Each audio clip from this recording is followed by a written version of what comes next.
because I have time, today I'm gonna do an extreme MPG on this toy hauler. So that's my bike. It's gonna go in here with all the gizmos that I have for camping. And this is the car, Toyota Yaris, that is pulling this trailer that I built in my garage. The purpose of this is that I'm trying to achieve maximum MPG while hauling this trailer. So because I have time, I have to set up a couple of ground rules. First of all, I'm going to go and fill up the car. This is the location where we're trying to go, from the dirt, where we're here, all the way to Las Vegas, 275 miles on a dot. I have 10.1 gallons in this tank. I'm just about to fill up right now at the Chevron gas station, 223 today. And I'm gonna have the AC on, everything on, and hopefully we're gonna get where we need to go. There it is. We put 8.3 gallons, 18 bucks at the 2.2 per gallon. And then we're gonna go and see how far we can get. Full all the way, trip 0 miles. So let's hope for the best. By the way, we are in beautiful Flagstaff. We're leaving the Chevron gas station. We went riding on those hills over there, and now it's time to go home. So 275 miles away. Extreme MPG. Now, there are a couple of rules, and I'm gonna get on the street and I'm gonna tell you the rules. I'm on the street. Beautiful mountains over there, but these are the rules. So I can't go over 60 miles an hour. With this car, with this trailer, it's a little bit hard. Sometimes I could go 60, 65 down the hill, but in this case, I'm gonna make it as a rule. Don't go over 65 miles an hour. I'm gonna have AC on when I need to. Right now the window's open, which is not necessarily more efficient. So I'll try to maintain a highway recommended 55. They say that the most efficient the car is at 55 miles an hour. But the wind resistance is not too bad. So I'm actually very excited to see if we're going to achieve maybe 30 miles a gallon. So I have 10.1 gallons in the tank. The last line starts to blink when there's like 1 more gallon in it. So we're going to see how far we could go before the light blinks. Okay, we only made it 4.5 miles before I had to stop. I have to get something to drink from a gas station, so that's not going to help with my MPG. Got a Pepsi. Cost me more than I saved so far, but what the hell, I'm on vacation, I can afford it. And it's fun. Now a couple of things you need to know. This is a manual transmission car. At 2500 RPM does 65. Now we don't want to go 65. So we're going to try to keep it around 2200 RPM. The most efficient, the engine is around 18, but in this case we don't really have that many options, so we just have to take the good and the bad. As I said, I'm doing this not to save too much money, but it's because it's fun. Like, I actually enjoy to have these numbers play, and also I'm not saving the money, I'm just saving the planet. I am stuck behind a truck at the light. This doesn't help my MPG, but I'm about to get on the highway. It says over here that I'll be home at 5:01. Because I'm going slower, it will take me a lot longer, about an hour extra. 65 speed limit, I'm doing 55 right now, almost 60 in some places. I'm going a little bit up the hill. I am in 5th gear. I am on I-40. A couple of things that you need to know. This is mile 7, so actually we are starting the beginning of the trip. Riding slow, a lot of people think that it's time consuming, and a lot of people think that it's mentally overwhelming. But I'll tell you one thing, especially when I'm hauling a trailer behind a car, it makes my life a lot easier because everybody else has to go around me. So I know if you're that guy that's stuck behind me, you're gonna hate me, right? But I don't have to worry about you. So I have these big trucks, you know, passing me at, I don't know, 55 miles an hour, 60, whatever the hell they can do up the hill, because they're going up the hill. And to be very honest with you, I don't have to worry about them anymore. I don't have to worry about the going up the hill, and I don't have enough speed to be able to take them. Especially when you haul a trailer, you're gonna feel it. So putting it at an inferior speed than everybody else goes at, it takes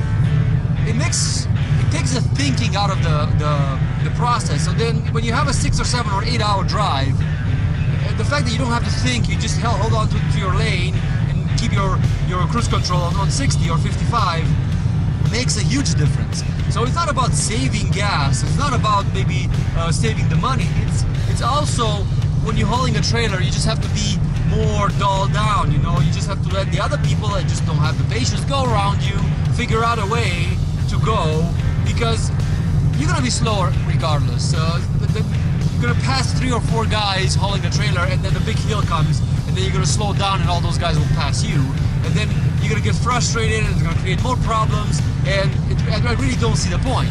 So that's why I usually choose the 60 if the speed limit is 65. I choose 65 if the speed limit is 70. Obviously I can't go a lot faster than that because the frame of the trailer, it's very, very wind resistant. But those are the reasons that I pick the speeds, because it takes the thinking out of the process, so that I could be listening to music, I was looking left and right, admire the scenery, instead of freaking out what I'm gonna do next when the guy is gonna be cutting in front of me or something like that. So it makes life a lot easier. Now I'm in second lane right now because there was a truck that's trying to merge. So I'm in second lane right now, but I'm gonna go back into first lane, and there was some thinking that I had to do, which I don't necessarily like, and also I had to go over my speed limit that I usually keep. I was 65, just to give him enough space to get on the highway. That's already thinking, that's already looking in a mirror. You can make mistakes, and I really don't see why people just have to buzz from one lane to another sometimes. I just don't understand. Past the 15-mile-hour trip, we're still on I-40. Everything is beautiful left and right. I'm cruising at 60 miles an hour. I hear very little. I'm 37 miles in my trip, and it shows that I'm still full, which obviously is not the case. Each line, it should be about 1.3 gallons each line, so it should drop one line pretty soon, because I'm definitely over 30 miles on the first gallon, so it should be a lot less. Passed anybody so far, that's good. That means I'm not going too fast. I've been naughty a little bit. I hit a couple of 65s in some places, especially down the hill, but you know, that's what the fuel economy is. Let's talk about wind a little bit, because really the biggest problem that you have is drag and wind. When you have a high-profile trailer like I do right now compared to this car, all that wind, it will get sucked in, go over the car, just hit the trailer really, really hard. And not to mention the 1,000 pounds that the trailer weighs with all the bells and whistles that is inside. Actually, that's a very light trailer and it still weighs 1,000 pounds. The car only weighs about 1880, so it is a fairly, you know, it's 50% more. If you think about it, I am in the car too, so that's another 200 pounds, and I have some gear and some equipment in the back of the car, so I'm basically almost double what the weight of the car by itself is, and that will have to add up to every hill that I go to and every hill that I go down to, and so. So far, the trip that I've done coming this way, where I didn't pay attention to the speed, I didn't pay attention to the fuel economy, I know, and I'm going to let you into a secret, I did 26 miles a gallon. So I did 26 miles a gallon, I had to stop, I couldn't make it all the way to the end. I had another 15 miles, I had to refuel. The last light started to blink fairly fast, and I'm just feeling anxious. So I just didn't want to risk it. So, yeah, so far we're going pretty good, 41.2 miles right now, and still the tank shows full. So this trailer that I built, because the video is really about holding a trailer with a car extreme MPG, right? This trailer that I built is a lot lighter, fully loaded, than all the other trailers that are on the market. So that was one of the things. I had this car and I didn't want to trade it in. I like this car, so I wanted to keep it, and because of that I had to build a trailer that was really, really light. And even though I had to compromise on materials because I didn't want to spend too much money, you know, to get the loopy pulley, it's aluminum pulley kind of like a thing. So I had to compromise, and I used some roof material, some heavy metals and all that stuff. It turned out that the trailer, fully loaded with a bike and all the bells and whistles and bed and mattress and all the crap, it's under 1,000 pounds. So it's maybe 950 pounds. And that's very, very good, because that helps with the fuel economy. And also, I had to compromise on the front. You know, I wish I would have been flat, because then it would have had more space inside. But I had to make it like a pointy shape, you know, like kind of like an arrow shape, which also screwed me over when I bent all the metal to cover it, because the metal was not bendable, you know, because it was corrugated. And that definitely compromised that part of the project. But I wanted to have the airflow that goes over the car. So everything that goes over the car, I wanted to make sure that it goes over, and wind resistance as minimum as possible. So between all the other trailers that are on the market, and there are some Teardrops out there that are very, very small and fairly aerodynamic. Mine is aerodynamic, and you can fit a bike in it. So that was the purpose, fit a bike in it, you know, to be a toy hauler. So this trailer is a toy hauler, and right now I'm doing very good MPG. It's 45 miles on full tank, still shows. I'm 52.6, 52.7, and still full shows. It's crazy. I'm going down the hill, so I'm not using any throttle whatsoever, so I'm gonna steal another mile or so out of this thing. It's impressive how far you can go before actually the needle moves. There is one thing that you need to know. Because I'm hauling the trailer, the entire car is a little bit lower, so it affects the way that the floater thing works in there. But still, I dropped not that many miles an hour, like 5, 10 slower, and I can already see the MPG going up a lot. It's huge. Like, I'm actually shocked. I'm actually curious to see what MPG I'm gonna get in this situation. So far, my stubbornness paid off. There it is, 60 miles. We just passed it, and the tank still shows full. That's pretty impressive. I'm personally a little bit shocked on the result, to be very honest with you. Okay, approaching 65 miles, still shows up full. There you go, another milestone. It just happened. 68.9, and the line just dropped. So 68.9, the line, I just saw it dropping. So for a while I thought it was like some kind of like an MPG conspiracy. I don't feel more tired because I'm going slower.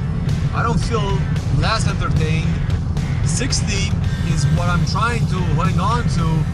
Maximum I could have done is 65, 70 in some cases, maybe 75 some downhill. So it's not like we're not talking huge difference in miles per hour. So yeah, you have the fatigue that you have when you're on the road, but at least I don't have to move my way around. I haven't passed anybody so far. I've been passed by maybe 20 trucks so far. They seem to be going a little bit faster than I am, but I feel fine. I just want to have lunch.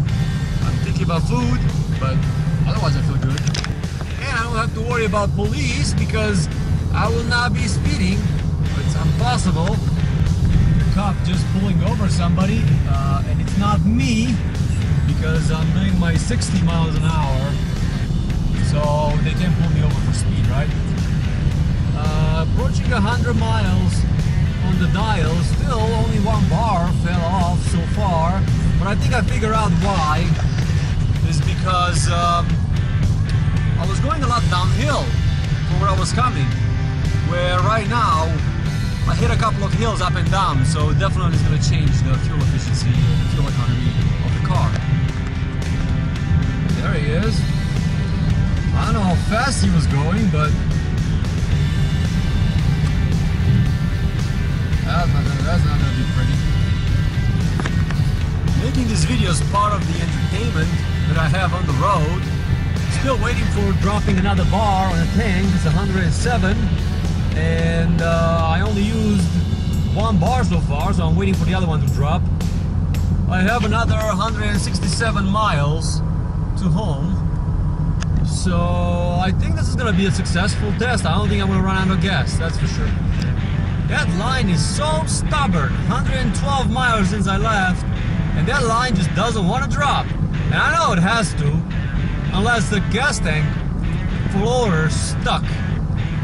I am very, very surprised how good it does, because on the last part, I've been doing like hills, like up and down and up and down. I have to downshift a couple of times. I'm going in fourth at 3,000 RPM, you know, to keep up the 60 miles an hour. I couldn't go too much faster than this if I would have actually pushed, so I just don't understand. I keep looking at the line and it just doesn't want to drop. It finally dropped at 118.1.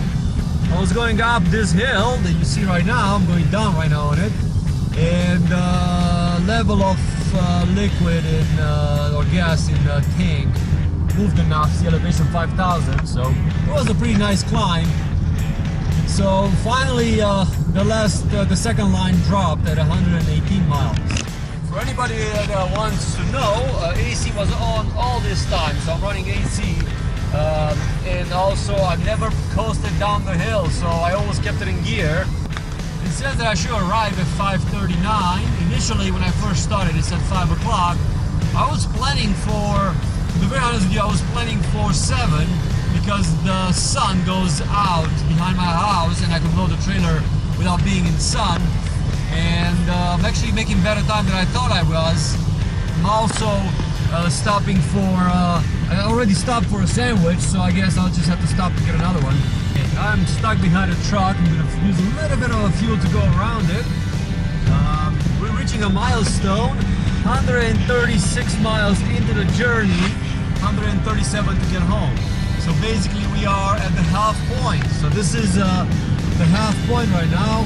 I am still cruising at 55 miles an hour up this hill, trying to pass a couple of the trucks. Not that I'm not patient behind them, they're just going 45, so I could go maybe a little bit faster than that. A quick update at 155 miles, the third line dropped. So that was a very, very short line. Obviously you can't really count them and count on them. But I do have 118 miles to Vegas, well actually to home. 100 miles to Vegas, so I'm just making a turn in about a mile. This is the sign that's gonna take me to Vegas. I'm gonna switch to US 93 and I'm gonna go from there. But yes, as I said, the lines, you can't really count on them. I was very, very surprised how long the first two lasted. For a while I thought I'm gonna make it there for a half a tank, but that's not gonna happen. That's not the point though. I'm expecting about, I don't know, it's very promising right now, maybe 30 miles a gallon, so that will be very interesting to see. Welcome to the boring desert. This is the boring desert before Las Vegas, so we're still on the Arizona side. 182 miles we left. 3 bars are still down. I'm expecting the last one to drop around 190, 195. We have 91 miles to go to my house, to the destination, so we are way over the 2/3. Road is a little bit bumpy and it's a little bit boring. I'm not sure what kind of effect the going slower has on the transmission and on the engine of the car. You would think that will have some kind of an effect, right? Because you're putting a little stress, a little bit less stress on the car and on the engine and on the transmission. But I wouldn't be able to tell you because I don't know. As I predicted, I dropped the last line around 188.5. Took a while to find a camera. So the next two lines dropped really fast. And right now we are exactly at half a tank. I don't know exactly what half a tank means in Toyota Yaris terminology, because the first two really last a long time. So if the other two will last a long time, then we're going to have very, very good fuel efficiency, right? Getting close to Vegas, 84 miles left, so we're not that far from my house. It was a good trip, as I said. I only drove 5 miles under the speed limit. People just got stopped left and right, and I didn't have any problems. I protected the tires, I protected the trailer, I protected myself in case of an accident. Instead of going 85, going 60 definitely will give you a better chance of not dying. People went around me, so I didn't really mind them very much. Rested in my head. I haven't really worked too hard for this. I am an hour ahead of my schedule. because I'm supposed to get home around 6 o'clock and I was planning for 7 o'clock. The only reason that I was planning for 7 o'clock is I don't want to go through Vegas traffic at 6 when everybody gets out of work, but it just happened to be that way. I could stop somewhere on the side of the road, or I could just march through, and I think I'm going to march through. But so far everything is good. I'm going to fill up the car once I get home, and I will have exactly the gallons that I've used, and I'll be able to calculate the mileage by dividing the miles by the gallons that I've used. So I'm going to stop at the gas station right in front of my house and get fuel, and we'll go from there. Hopefully the traffic's going to be too bad. Hopefully it's not going to be too bad. We are at 224 miles, still 4 bar on the dash, but the reason that I got on is that we're just about to cross the famous Hoover Dam Bridge. At 230 miles I lost another line, so now I have 3 on the dash. I have 42 miles to go. There is no way that I cannot make it. I'm just curious to see what kind of efficiency I have achieved.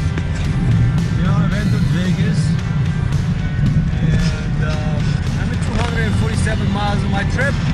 Still have 3 bars on the dash. 26 miles to get home.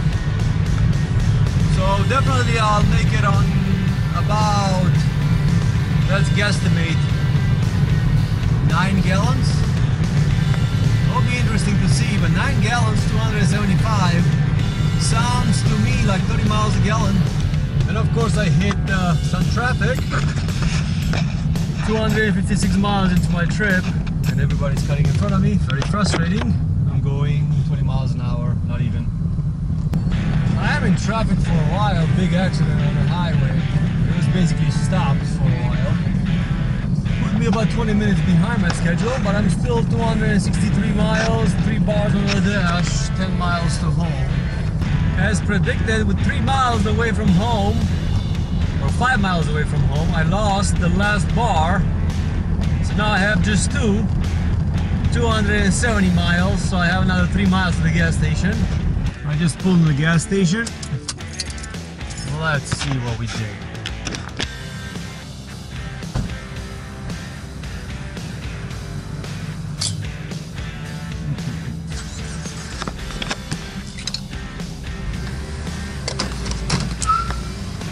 That's it. 80.98. 0.98. So we have 272.5 divided by 8.098. That's how many gallons we used. And we have a 33.65 MPG. That's your final answer. 33.65 MPG hauling the biggest trailer with a bike in it and all the things that I need to be able to go camping. Better than 26 coming this way. And the point of this video is not saving money. Maybe I saved $3, maybe $4. Yes, I saved the planet, but really not about saving the planet. It's just, you know, people always build devices for a purpose, you know, to go faster, to fly faster, to go higher, to so and so. This is a trailer that I built to be efficient. And this is the efficiency that I have achieved on this trailer that can haul all my toys and all the stuff. So that's the conclusion of this video, is that I built a trailer that is as efficient as it gets. I have spent money for that, not for going faster, not for being lighter, not for other things.